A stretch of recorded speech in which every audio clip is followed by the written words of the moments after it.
Jesus said to his disciples, "When the Son of Man comes in his glory and all the angels with him, then he will sit on the throne of his glory. All the nations will be gathered before him, and he will separate people one from another, as a shepherd separates the sheep from the goats. And he'll put the sheep at his right hand and the goats at his left. Then the king will say to those at his right hand, 'Come, you that are blessed by my Father, inherit the kingdom prepared for you from the foundation of the world. For I was hungry, and you gave me food. I was thirsty, and you gave me something to drink. I was a stranger, and you welcomed me. I was naked, and you gave me clothing. I was sick, and you took care of me. I was in prison, and you visited me.' Then the righteous will answer him, 'Lord, when was it that we saw you hungry and gave you food, or thirsty and you gave you something to drink? And when was it that we saw you a stranger and welcomed you, or naked and gave you clothing? Or when was it that we saw you sick in prison and visited you?' The king will answer them, 'Truly I tell you, just as you did it to one of the least of these brothers and sisters of mine, you did it to me.'" This is the gospel of the Lord. Praise to you, Lord Jesus.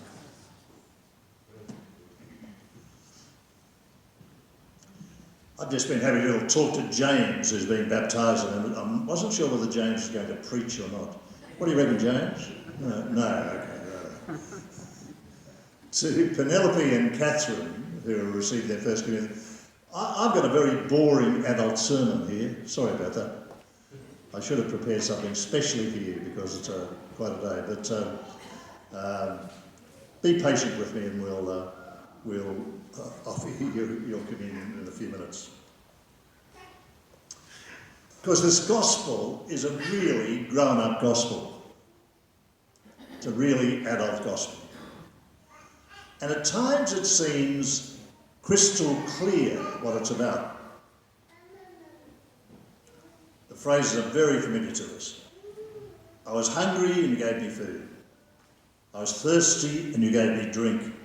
I was a stranger and you took me in.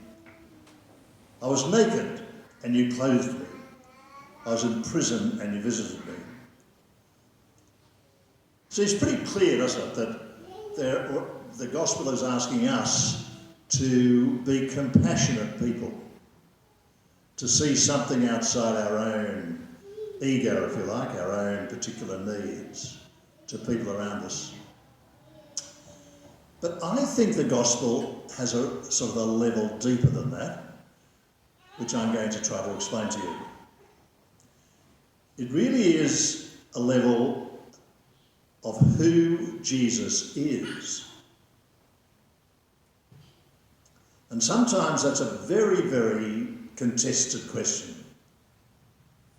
There's religious groups all over Australia, all over the world, that are trying to say, look, we have the authentic, genuine Christian voice. And I find it confusing, so I don't say to anyone else, it's a very clear thing. It's a very, very confused landscape we live in.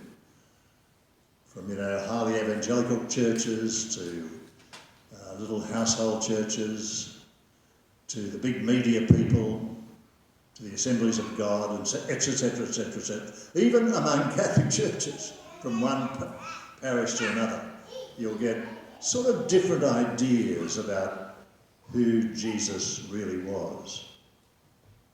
So this morning I want to just draw up a quick portrait of this young teacher of Nazareth. And each part of this portrait is from the Gospels. I don't think I'm exaggerating anything, but when you put them all together, it's quite I find it clarifying. I find it illuminating. Let me say this. That young teacher of Nazareth didn't seem to ever have a job. And that puts him in a particular category in sort of our own terms. He was, most responsible Australian citizens work. Jesus did not have a job. He's accused by his enemies of being a glutton and a drunkard. He was always having meals. He was always enjoying company. He was presented as homeless, propertyless, and celibate.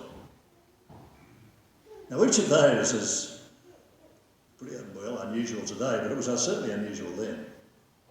Perhaps not the homeless, not lacking property. He worked with people like that, with tenants who were landless. But he was homeless, he didn't own any property, and he was celibate. He was socially marginalised. He was on the edge of life. He was even disdainful of his own family.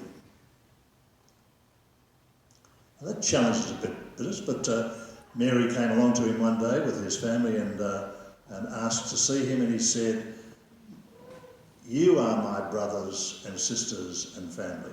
Spoke to the people he was speaking to, and sort of seemed to disdain his family. He was a friend of outcasts and pariahs. He'd always be inviting outsiders to share meals with him, and people who were in fact tax collectors and all sorts of ambiguous people. He was averse to material possessions. He seemed to live without fear for his own safety. He was careless about purity regulations. He wouldn't have done very well in COVID, I tell you. He'd have had his own sort of sense of things. He was critical of traditional authority. He was a thorn in the side of the establishment. And above all, and makes me feel pretty uncomfortable, he was a scourge of the rich and powerful. Now, that's just a portrait of who this man is. There was a lovely phrase that was used in a song by Peter Carney years ago, and he described Jesus as a ragged man in ragged clothes. Now, is that important for us to keep in mind? I think it is, particularly in the light of this gospel.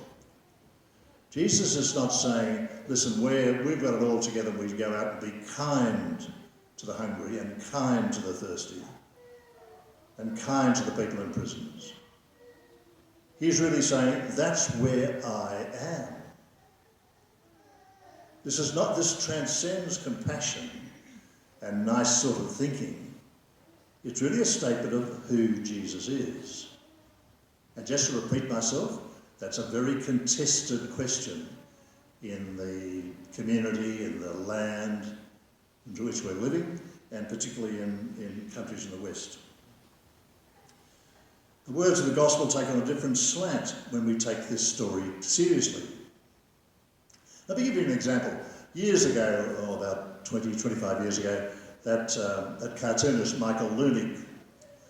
Leunig's not just a cartoonist, he's a poet, he's a man of enormous insight, by the way.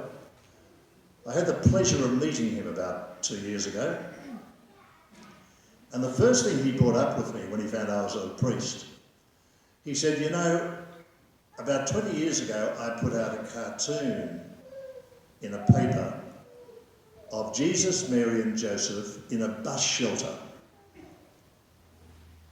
It was Christmas time, and that's all it was, the Holy Family in a bus shelter. Well, the wave of indignation, of righteous criticism, he's being irreverent, he's dismissing Christmas, he's attacking our sort of piety about Christmas. Well, two things about that. Firstly, by the way, and dare I say it, there were very senior Australian Catholic let's call them religious authorities, who joined this. It became a real issue in the letters of the paper. Two things about that. Firstly, that it was such a reaction to Looney actually saying what I have just said, I think, in a thoughtful, simple, powerful cartoon. And secondly, it was the reaction that came from Christians who seem to have read this gospel but perhaps have missed the point. And the third thing is, 20 years after the event, Michael Looney was still deeply bruised and confused about the church. They couldn't understand this. Anyway, just an example. So then we come to the title of today's Christ the King. Well, the title goes right against the portrait I've just sort of outlined to you, doesn't it? A king has a certain... We're all watching The Crown, aren't we? Anyway, won't get into that. But a king has a certain aspect of power, of dress, of gravitas, of supported by great wealth, perhaps sometimes. Jesus' kingship almost sees that as an irony. You remember when he came into Jerusalem just on Palm Sunday, he rode a donkey. The real king, the real power, the real Roman authority would be riding thoroughbred horses and equipped with weapons. Jesus came in as a ragged man on a donkey. So to call him a king, we've got to be very, very careful of that sort of that title, which actually distorts the portrait that we're talking about. So anyway, I hope I'm not exaggerating what I'm saying, but it seems to me that those are important things to say on this feast of Christ the King. So let me make 3 points and just conclude, and then get back to the First Communion, kids. Very, very heavy adult stuff, this. I just want to make 3 points. I think I've made the first one already. In this marketplace of Christian voices claiming to be the genuine article, this gospel provides an answer. Who is Jesus? A ragged man in ragged clothes. If you're as confused with the marketplace of ideas as I am, I'm just locked into a book at the moment that I might quickly give you a commercial break to. It's by Malcolm Knox, a Sydney journalist, who's written a book called Truth is Trouble. He goes on to describe the moral issues that are right behind so many of the debates that we're having at the moment. I found a very illuminating book. However, the point I'm making, many voices. We need to be clear. Secondly, beware reducing one's idea about Christian with being respectable or being polite. Perhaps it's just the opposite of being respectable. Perhaps we need to be careful that respectability doesn't take away the real issue of the gospel itself. And I suppose the underlying and most important message is that beware of those seductive images of power and celebrity in which we live. They need to be turned on their head. They need to be put on a donkey. And it's not easy to do it, I tell you what. This sense of who are the powerful in our community and what power is, anything like the gospel vision is being attacked every time we pick up newspapers, every time we turn on television.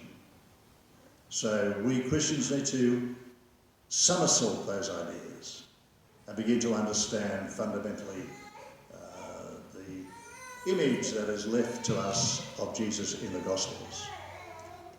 Christ the King?